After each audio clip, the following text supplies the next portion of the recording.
তুমি আসবে বলেই দেশটা এখনো গুজরাট হয়ে যায়নি। কে আসবে? ওই মহামানব?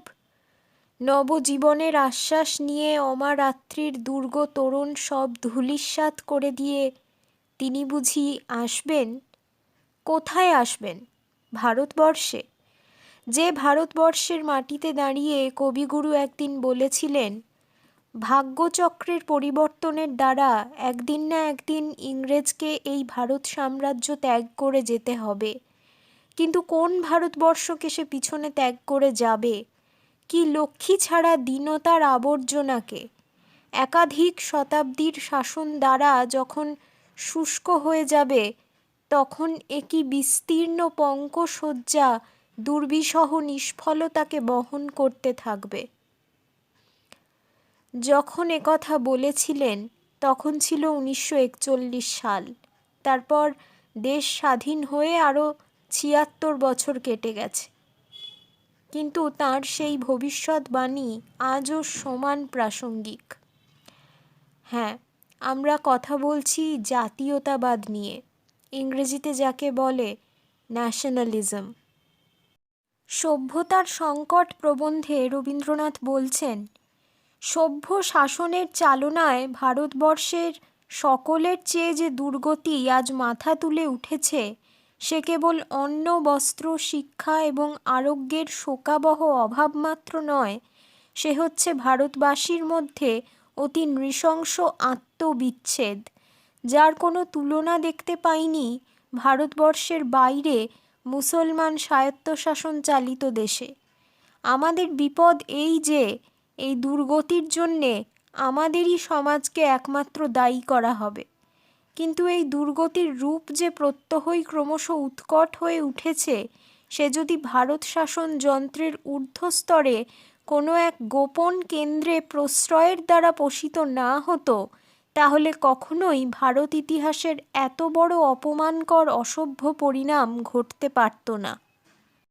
শক, হুন, দল, পাঠান, মোগল যেখানে এক দেহে লীন হয়েছে, সেই ভারতবর্ষে, সম্প্রীতির ভারতবর্ষে, সাম্প্রদায়িকতার কুঠারাঘাত পড়ে যখন তাকে ছিন্ন বিচ্ছিন্ন করে দেয়, তখনই সূত্রপাত ঘটে আত্মবিরোধের।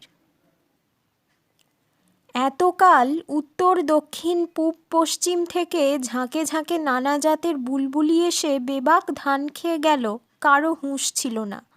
জগতে যারা হুঁশিয়ার, এরা তাদের কাছে ঘেঁষতে চায় না, পাছে প্রায়শ্চিত্ত করতে হয়, কিন্তু তারা অকস্মাৎ এদের অত্যন্ত কাছে ঘেঁষে এবং প্রায়শ্চিত্তও করে না। শিরোমণি চূড়ামণির দল পুঁথি খুলে বলেন, বেহুঁশ যারা তারাই পবিত্র, হুঁশিয়ার যারা তারাই অশুচি, প্রবুদ্ধমিব সুপ্ত। এরাই ছদ্ম জাতীয়তাবাদী, যারা দেশের মানুষকে ডিভাইড অ্যান্ড রুল পলিসির দ্বারা বিভক্ত করে নিজেই নিজের দেশ থেকে মুনাফা লুটতে চায়, কখনো উত্তেজক বক্তৃতার মাধ্যমে, কখনো সাম্প্রদায়িক দাঙ্গা বাঁধিয়ে দিয়ে।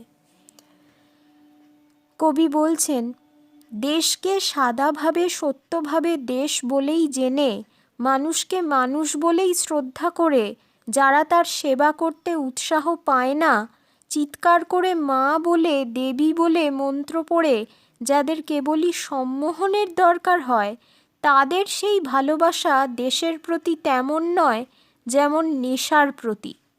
সত্যেরও উপরে কোনো একটা মোহকে প্রবল করে রাখবার চেষ্টা, এ আমাদের মজ্জাগত দাসত্বের লক্ষণ। চিত্তকে মুক্ত করে দিলেই আমরা আর বল পাইনে। হয় কোনো কল্পনাকে, নয় কোনো মানুষকে, নয় ভাটপাড়ার ব্যবস্থাকে আমাদের অসার চৈতন্যের পিঠের উপর সওয়ার করে না বসালে সে নড়তে চায় না। যতক্ষণ সহজ সত্যে আমরা স্বাদ পাইনে, যতক্ষণ এই রকম মোহে আমাদের প্রয়োজন আছে, ততক্ষণ বুঝতে হবে স্বাধীনভাবে নিজের দেশকে পাবার শক্তি আমাদের হয়নি। ততক্ষণ আমাদের অবস্থা যেমনই হোক, হয় কোনো কাল্পনিক ভূত, নয় কোনো সত্যকার ওঝা, নয় একসঙ্গে দুইয়ে মিলে আমাদের উপর উৎপাত করবেই। রাজনীতির সঙ্গে ওতপ্রোতভাবে যে শব্দটি উঠে আসে সেটি হলো ধর্ম। ধর্ম কাকে বলে? শাস্ত্রে বলছে, ধারণাদ ধর্ম ইত্যাহু ধর্মেণ বিধৃত্য প্রজা। অর্থাৎ সমস্ত সৃষ্টিকে যা ধারণ করে থাকে তাই ধর্ম, রিলিজিয়ান। এখানে কোনো হিন্দু ধর্ম, মুসলিম ধর্ম, খ্রিস্ট ধর্মের কথা বলা হয়নি। ধর্ম মানুষকে মানুষের সঙ্গে, সমগ্র সৃষ্টির সঙ্গে একাত্ম হয়ে বাঁচার জ্ঞান দেয়। ধর্ম যদি বৃক্ষ হয় তবে করুণাই তার শিকড়। কিন্তু বারবার এমন পরিস্থিতি উপস্থিত হয় যখন মানুষ ধর্মের এই মূলকেই ভুলে যায়, কিছু নিয়ম, কিছু পরম্পরাকে গোঁড়াভাবে চেপে ধরে থাকে। আর এই জগৎ ভরে ওঠে ঈর্ষায়, শোষণে, ক্রোধে, বিবাদে, অর্থাৎ অধর্মে। অত্যন্ত সরল তরল অথচ সারগর্ভ একটি বাণী, ঠিক জলাশয়ের মতো।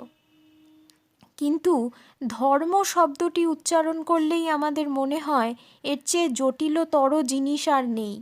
কুহেলিকার মতো অস্পষ্ট, জটিল। রাজনীতি বা আইনের ভাষাও তো তেমনই। কেউ যদি আপনাকে কোনো দেশের সংবিধানের নিয়মগুলো আগাগোড়া মুখস্থ বলতে বলেন, দাড়ি কমা বাদ না রেখে, তবে তা আপনি পারবেন? হ্যাঁ, তারাই পারবেন যারা এই বিষয়ের সঙ্গে জড়িত, যাদের চর্চা আছে। কিন্তু সাধারণ মানুষ তো বোঝে না এত জটিলতা। বস্তুত তারা যাতে না বোঝে, সমস্ত মান্য করে নেয়, সেজন্যই এই ব্যবস্থা, সে আইনে হোক বা ধর্মে। রবীন্দ্রনাথ ধর্ম প্রচার প্রবন্ধে বলছেন, চিরপুরাতন ধর্মকে নূতন করিয়া বিশেষভাবে আপনার করিবার এবং সেই সূত্রে তাহাকে পুনর্বার বিশেষভাবে সমস্ত মানবের উপযোগী করিবার ক্ষমতা যাহাদের নাই, ধর্ম রক্ষা ও ধর্ম প্রচারের ভার তাহারাই গ্রহণ করে। অর্থাৎ অরাজকতা। অন্যান্য দলের সহিত তুলনা করিয়া আমাদের লোকবল, অর্থবল, মন্দির সংখ্যা গণনা করিতে থাকি, মঙ্গল কর্মে মঙ্গল সাধনার আনন্দ অপেক্ষা মঙ্গল সাধনার প্রতিদ্বন্দ্বিতা বড় হইয়া উঠে। দলাদলির আগুন কিছুতে নেবে না, কেবলই বাড়িয়া চলিতে থাকে।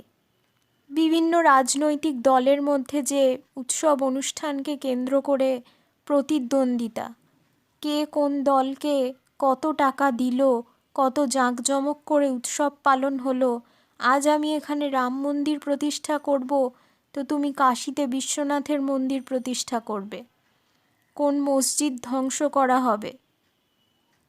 অরূপরতন নাটকে এক বৃদ্ধ বলছেন, তোরা তো রামায়ণ মহাভারত নিয়ে পথের মধ্যে আসর জমিয়েছিস, এদিকে আমাদের নিজেদের কুরুক্ষেত্রে কি ঘটছে সে খবর কেউ রাখিস নে। সত্যি খবর কি আমরা কেউ রাখি? দেশে যা হচ্ছে হয়ে যাক, তাতে আমার কি বলে নির্বিকার হয়ে ঠান্ডা ঘরে বসে বুদ্ধিদীপ্ত মানুষেরা মন্তব্য করবে। রাজায় রাজায় যুদ্ধ হবে, উলু খাগড়ার প্রাণ যাবে। তাতে বলি হবে কারা? সেই সমস্ত মানুষেরা। হেথায় কিছু তো চাহেনি এরা, এদের বাসাটি ধরণীর কোণে ছোট ইচ্ছায় ঘেরা।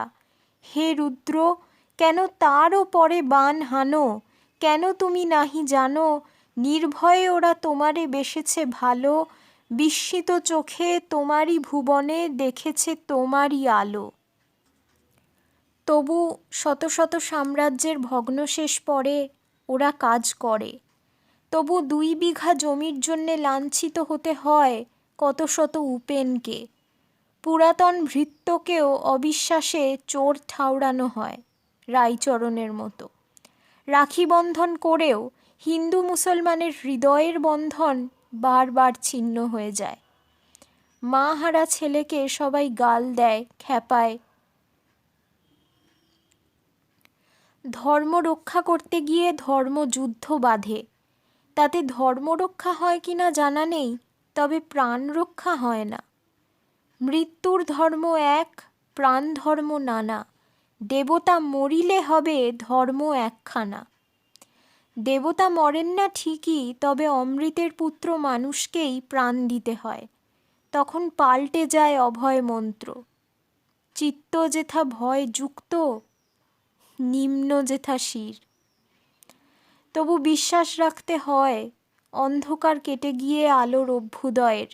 তাই তাঁর অবিচল মঙ্গল নত নয়নেও মানুষের শুভ বুদ্ধিরূপে জাগ্রত থাকে, মানুষের মনুষ্যত্বের ধর্মরূপে জাগ্রত থাকে।